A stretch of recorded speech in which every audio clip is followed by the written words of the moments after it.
Welcome to Finding Alara, a safe space where authors, artists and creatives share their world-building style and mindfulness tactics. Brought to you by Bushland Castle Productions, a micro-publisher with an author support platform that nurtures creative growth and storytelling excellence.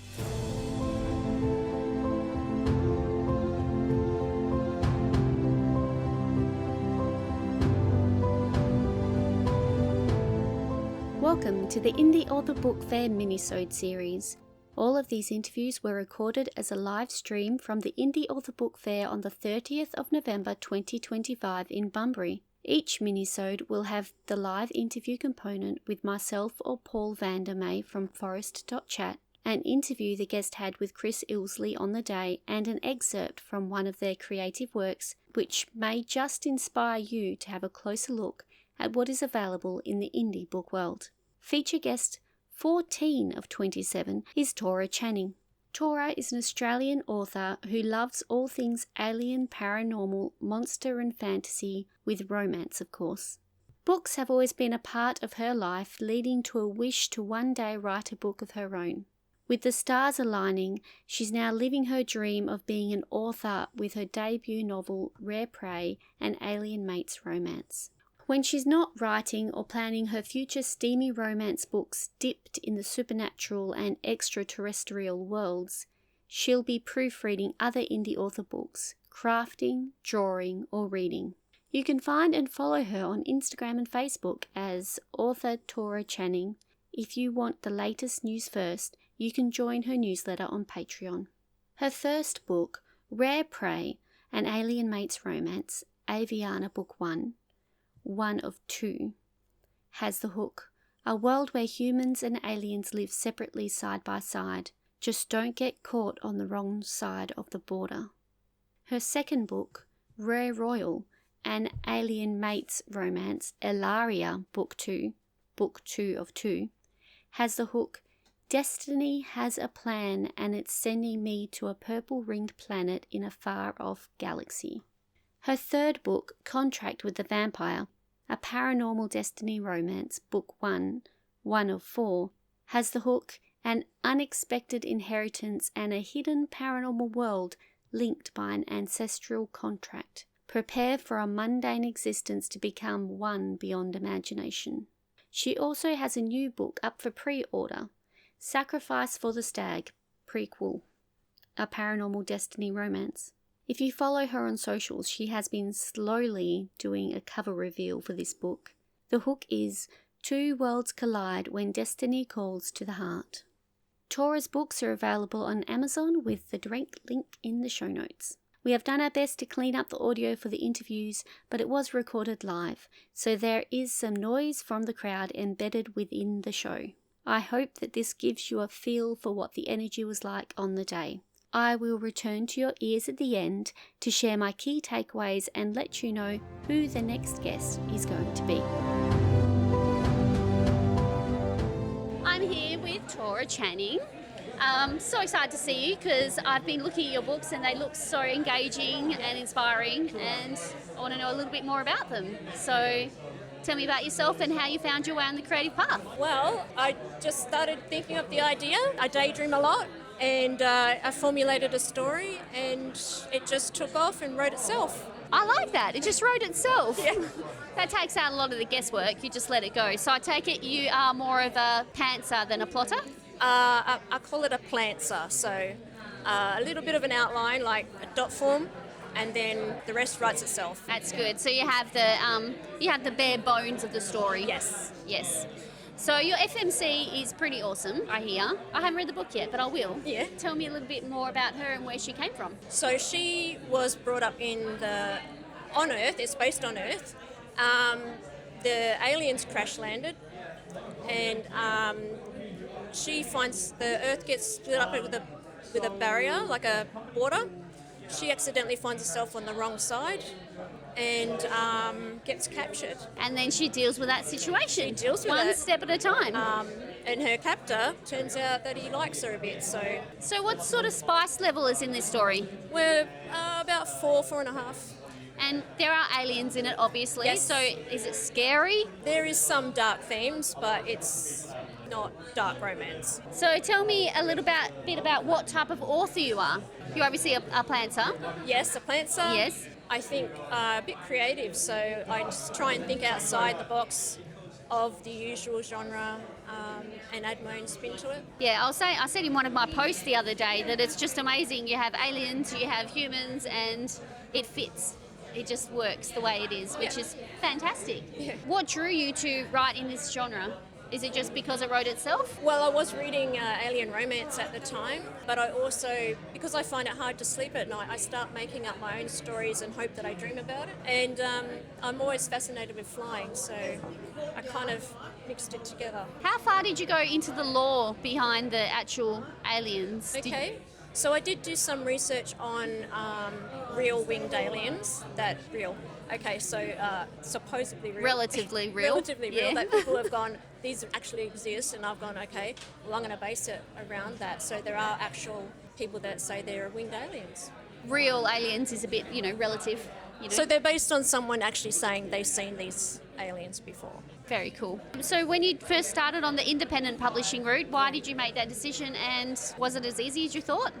Wasn't as easy as I thought. I didn't go traditional because I didn't think that it would be something that a traditional publisher would pick up. So I already knew from the beginning that I was going to go self-publishing, and it was basically one step at a time. Didn't know what I was in for. So I just researched and planned, and when it comes stuck, I was like, well, we'll just work out this part and just keep going. I'd imagine the second one would be much easier than the first. It was, writing-wise and publishing-wise, because I've worked out all the kinks, so yeah. For sure. Did you end up using a publishing service, or you just found your own? Did it all myself, formatted myself, learned how to do it and did it. Congratulations. Yeah, That's thanks. amazing. Do you have any tips for people who are starting out on the independent publishing route? Yeah, I think try not to get overwhelmed. Take it one step at a time and do a lot of research. If you don't know it, research it, and just know that if everyone else can do it, you can do it too. It's not impossible. That's good. Just, if you've got something you want to write about, finish your story first and then share it out there. So you've got these scratching gifts here. Are they from yours? They are. So if anyone that buys the book gets a free scratch gift card.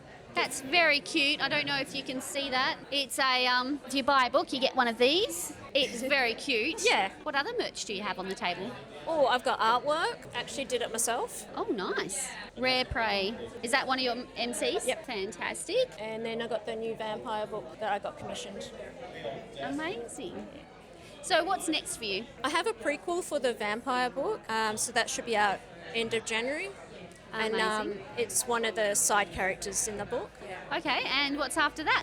Probably the second in the series, but I also have planned a demon romance and also a mermaid fantasy. Mermaid fantasy is interesting. I don't think I've read one of those. What is your ideal writing environment? I like to have background music just to chill my brain. For some reason, it just works. I can't write in a silent room. Well, I can see David just behind me is still doing some writing in the I can't believe he's working at an event. secret squirrel stuff. I couldn't write in this far. I like to have music without lyrics. If it's got lyrics, it distracts me and I start That's singing true. along. Yeah, so yeah. I have, You have a playlist without lyrics Yes. too? Nice. Well, thank you so much for your time today. Really appreciated talking to you. Thank you. And I look forward to learning more about your characters when I read the book. Awesome. All right. Thank you. Have you finished building your story and you're not sure which pathway to choose for publishing? The Book Reality Experience is a publishing assistance service offering partnership publishing solutions to authors. We have different pathways available and we'll recommend what we think works best for you and your story. Check out our website at www.bookreality.com for more information. Together, let's turn your book dream into a reality. Festival here in Bunbury. Torah Channing is an Australian author who writes about romantic worlds of aliens, paranormals, monsters and fantasies. She's an avid reader, a cat lover and a caffeine addict. Well, I can sympathise with that. Thanks for joining us, Torah. Greetings, oh fellow caffeine addict. Yeah, thank you. How do alien worlds become romantic? I grew up where aliens were bad guys who wanted to kill you and had ray guns and everything. Well, they're looking for their fated mate. It's interesting that in your romantic world of aliens, you also managed to wrap in paranormals, monsters and fantasy. Well, I guess the whole thing would be described as fantasy, but how do you mix romance with the paranormal and monsters? Okay, so I'm doing it separately. So paranormals would be your vampires and wolf shifters, and then monsters would be like demons. Where do you get these characters from? Are they somewhere in the recesses of your mind, or do you base them on real people? No, in my mind, In your mind? in my daydreams. Nowhere could we say, that's actually based on so-and-so and you thought he was a bit of a monster. Well, maybe the bad people in the books could be based on someone. Yeah. How long does it take you to write a book? First draft, minimum of 3 months. When you talk about the first draft, how many drafts do we have before we get to the final product? Because obviously by a draft you read it, Yep. you look at it and go, yeah, nah. Yeah. And you start to move on to the next. You start to, I suppose in a lot of ways, maybe you go in a different direction. Maybe you enhance something. Maybe you look at something and go, oh, it just doesn't work the way I want it to work. So you might decide to delete something. And if you delete something, you've got to replace it with something. Correct. How do you jumble all that up without your head exploding? Yeah, that's hard. Just rereading it and, like you say, just take bits out or add bits in and enhance it. Do you write books you like to read yourself? Yes. Have you always liked the type of books that you are now writing? Yes, fascinated with other worlds and the paranormal, anything that's not the usual. That sort of stuff is very popular, especially among females. Yes, Why do you think that is so? because real life's boring. Is that what it's about? Real life's just boring. For some people, yeah. Reality's just every day, you know it all, but what's not real, what's in another world is you don't know what's going to happen next, so it's intriguing. Do you deliberately do it in such a way that you couldn't predict what's going to happen next? Yes, I like to put twists in my stories. So you're not sitting there reading it going, I know what's going to happen here. No. And then when you think, I know what's going to happen here, you say, No, it's not going to happen that way. that's right. Yeah. When you first start to get an idea for a book, how long does it take you to start writing? I'm not talking about writing the book because you already said it takes you about 3 months. Yeah. How long does it take you to formulate the ideas to the point where you can actually start writing the book? Half an hour.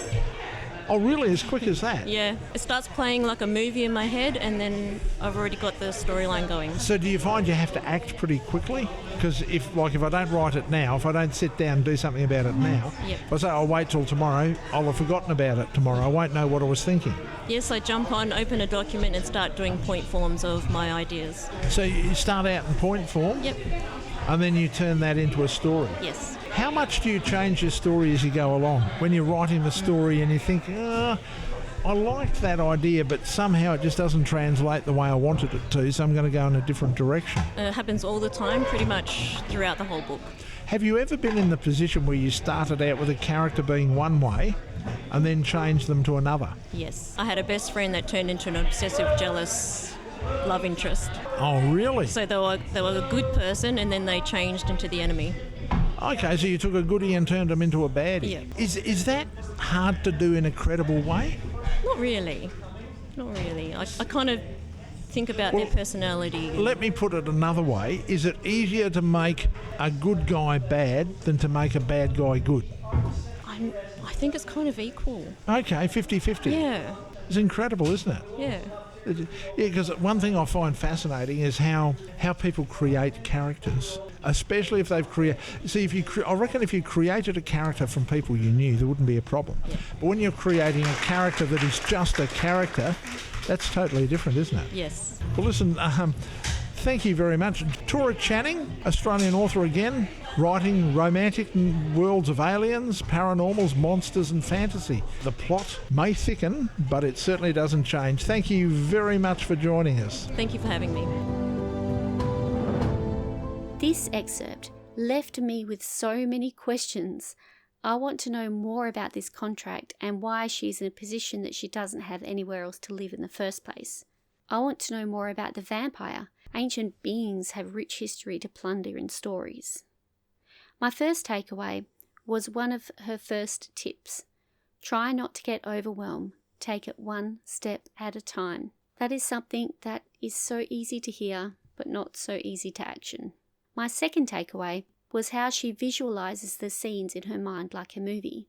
That is something very different for everyone. My third takeaway was how she also likes to have music without lyrics for her writing environment. What were your key takeaways? If you would like to carry on the conversation with Torah, then she has a newsletter on Patreon. She is also on Facebook, Instagram, TikTok, Threads, and Goodreads. All the contact details are in the show notes along with her book information. In the next special episode, you will hear from Natasha Madden. If you are enjoying the show and would like to show some support, then please subscribe and share these episodes with a friend. Or if you want to go the next step, you can buy us a cuppa. Head on over to ko-fi.com/findingalara. That's ko-fi.com/findingalara. There is an option for you to buy us a cup of tea for $2, or you can join the Shadow Lair for $5 a month, where you receive exclusive content and advanced information about the show. If you would like to get in touch with myself or the team at Bushland Castle Productions, then I'm on Instagram and TikTok as @FindingAlara. There is a Discord channel and Facebook group called Finding Alara Podcast. The Bushland Castle Productions team are on Facebook, Instagram and Discord as BCP Creative. Or you can check out the website bushlandcastleproductions.com for the most up-to-date information. If you would like to get in touch with Chris, then he's on Facebook as Chris Ilsley, and if you want to talk to Paul, then he's on Facebook as Paul Vandermeer and has his own podcast, Forest.chat. The music is brought to you by @KeysOfMoon Music and is called The Epic Hero. If you enjoyed listening to Finding Alara, have any questions, or just want to share your world with us, then please get in touch. Until next time, keep up the search for your Alara.